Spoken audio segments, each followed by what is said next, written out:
when we first opened Frank's years ago, we were probably the only barbershop that was doing appointments.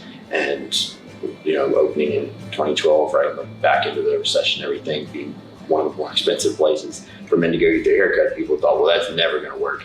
And it really clicked. We had a lot of professional young professional, technical trades that fit their schedule. And they liked being able to set an appointment, come in. We had, more expansive services. When we designed Frank's, the idea was really to bring that salon concept over to men's grooming so that you had a nice upscale place to go that resembled a salon, but without all of the sort of girliness, I guess you could say, that a traditional salon is going to be full of.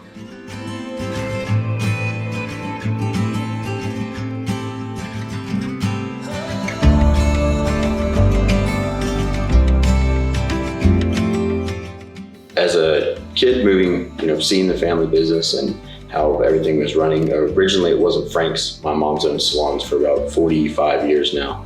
And so I grew up in and out of salons and seeing, how they worked and the people and the interactions and sort of the way the business operated. And never thought that it'd be something that I'd get into. I always thought that I would get into something more of the sciences. I even, went on to study psych and bio. So it wasn't really something I thought I'd get involved in. Then after I graduated, I sort of fell out of love with what I was doing, and the opportunity came up to go back into the family business. We were looking to expand and move to Columbia. So I moved up there and sort of shifted my focus. I guess you'd call it like an independent study, started reading every business thing I could get my hands on and designed and built the shop that we had up there.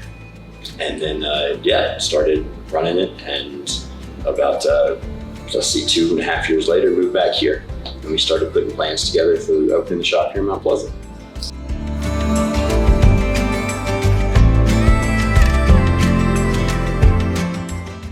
That was mostly a personal decision. I just wanted to move back here. I went to school here, my girlfriend and I both did, and just felt like this is where we wanted to come back to. I've looked at a number of spaces around Charleston, and had a lot of factors that when you're looking at, they say location, location, location. So you're constantly looking through, what does this place have? What does that place have? And I actually was going to sign on a different spot. And the way that you just sort of, your mind never stops working, I guess.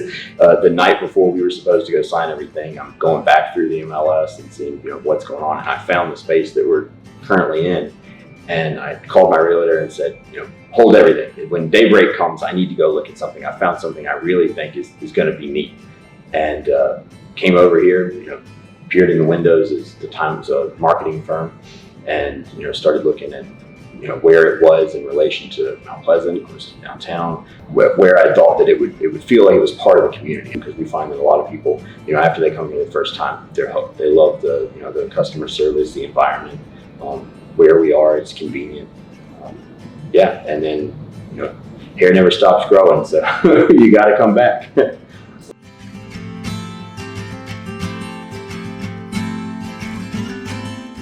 So we closed down to the day on our 1-year anniversary. Was the first day that the board told us that we had to shut down. So that was a little bit depressing.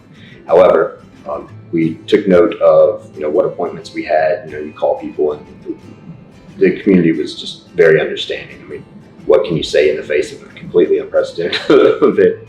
So we closed down for about 6 weeks. And then when we were able to open back up, the board gives you this list of regulations. This is everything you need to do. Luckily, most of that wasn't an issue for us because it's stuff that we already have in place. There were some extra things that we had to do that were a bit stressful, but you just a lot more time for it. And you sort of leaned into, all right, this is what we have to do.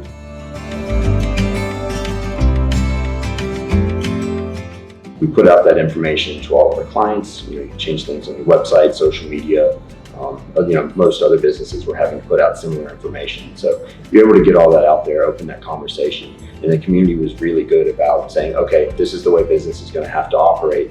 And when we finally were able to open our books back up, we were booked 4 weeks out within 30 minutes. I mean, it practically crashed our website. It was phenomenal. So far as moving forward through, like I said, the community's been great about coming in and supporting us. And we've got tons of people who are from here who come back every month and see us. And then we also get a lot of people who are from out of town who find us and are recommended by the people who they know here, or they're visiting, and yeah, everybody's been great. I mean, business is chugging right along.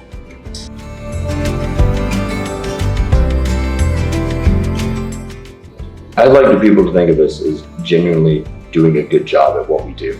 I mean, that's what we strive for every day. My team knows that if the doors are open, I want our best work out there.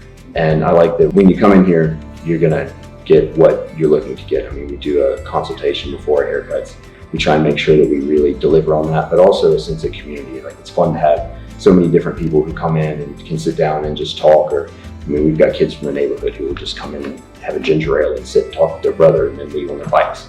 So that sense of just a genuinely fun and interesting place that feels like it's part of the community, that's what I like to be remembered for.